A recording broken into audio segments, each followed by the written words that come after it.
Hello everyone, it's that college football guy back with another video. The craziness of college football realignment has affected college football the last 2 years. First was Oklahoma and Texas leaving the Big 12 to go to the SEC and all the dominoes that fell because of that.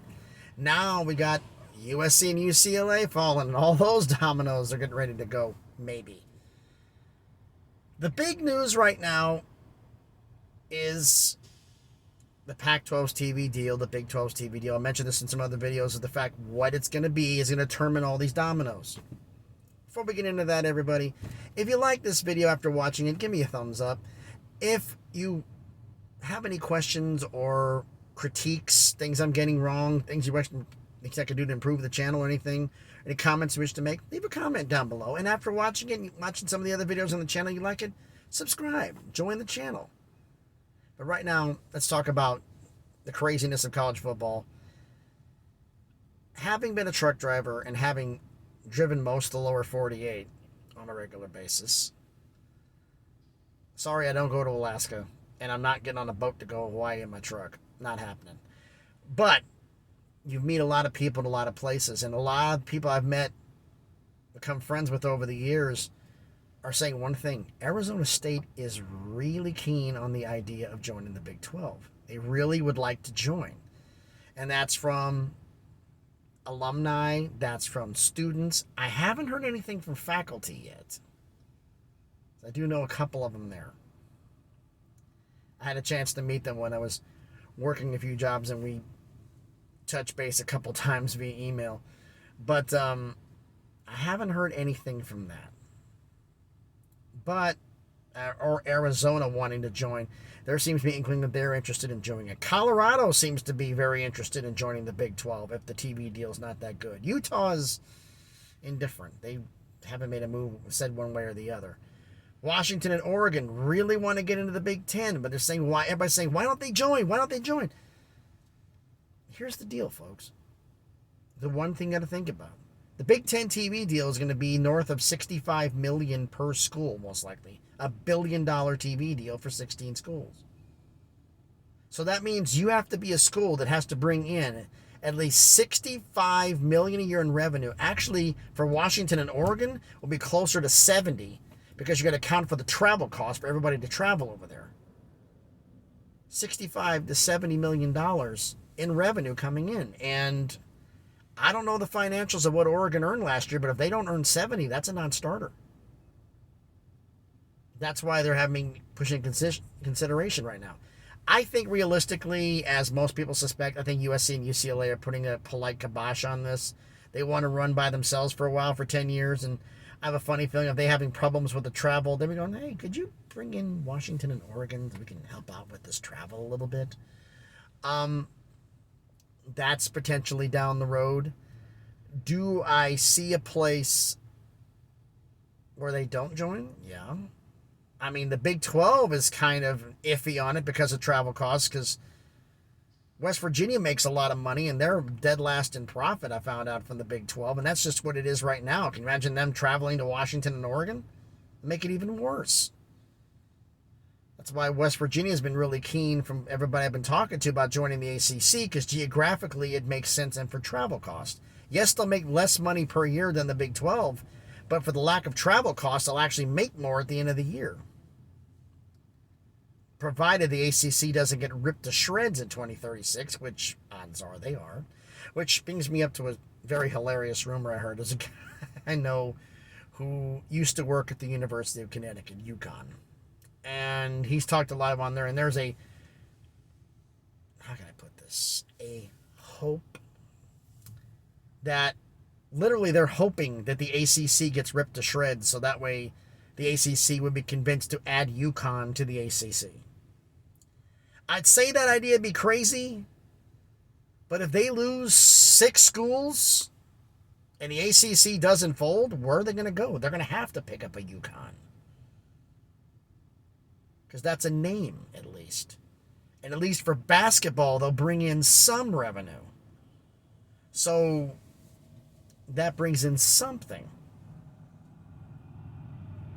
But who knows if this is going to happen here. More crazy rumors like Some of them are just.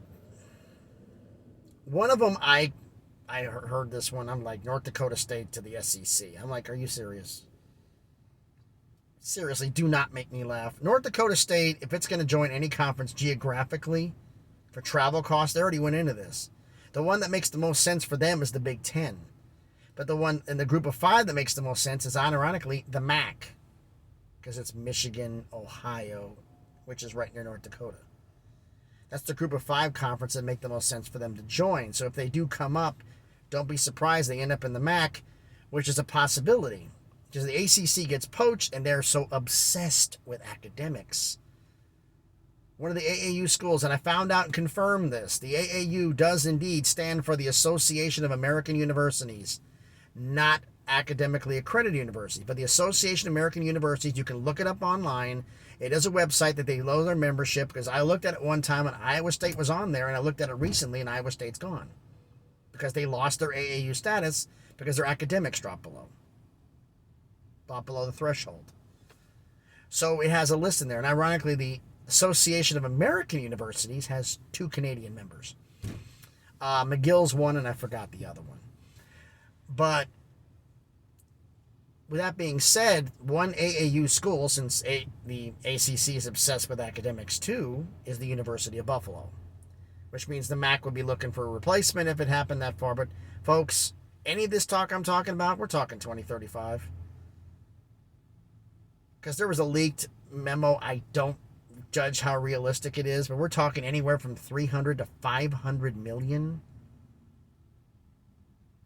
Because the deal with the buyout is basically this. When you want to leave early, there is a base penalty fee. No idea what that is.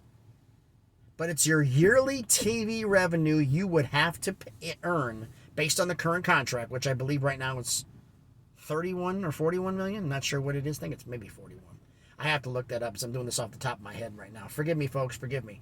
But the point is this. If you have 10 years and it's, say, $40 million, that's $400 million.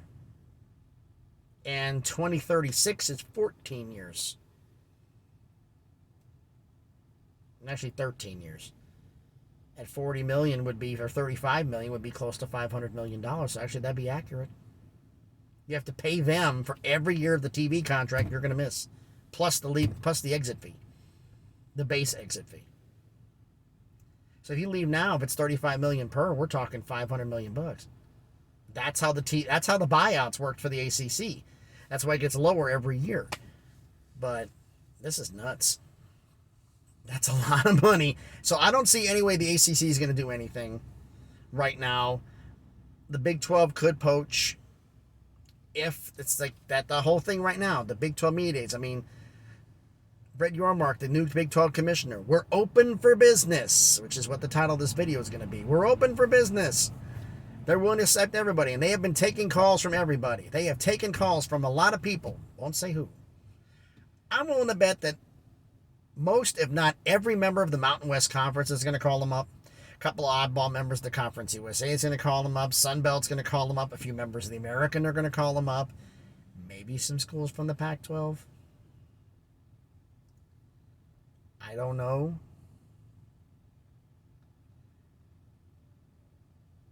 But as crazy as this sounds, folks, think about this. If the Big Ten says no, and the Big 12 is the only option, and they're saying no because of travel costs, Washington could be screwed. Why do I say that? Phil Knight from Oregon it's been an alleged comment, that he will offset the cost that the conference would make to offset the cost they have for travel costs if his university can find a home if the Pac-12 implodes. Would you want to do that to get them in the Big 12? Who knows, folks? It's a bunch of craziness right now. Big 12's open for business. All expansions possible. Everything up to 2025 when Oklahoma and Texas leaves. Because hearing the open for business is one thing I've suspected for a long time. Their TV partners are saying, we've got Oklahoma and Texas for 2 years. That's a 14-team conference. You're going to drop back down to 12. For losing those 2 teams, we need more content, which means you need to bring in more teams.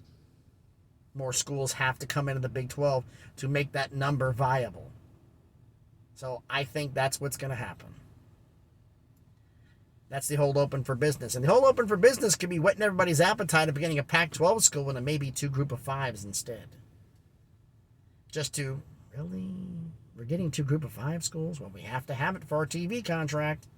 Because TV contracts was determining everything. And more people talk about those 24-team super conferences. Folks, it's 20 teams. That's as big as they're going to get. I mean, there's a possibility we could have 3 18-plus conferences between Big 12, SEC, and the Big 10. I mean, literally, I think it could be 2019, 18, 20 in the Big 10, 19 in the SEC, 18 in the Big 12.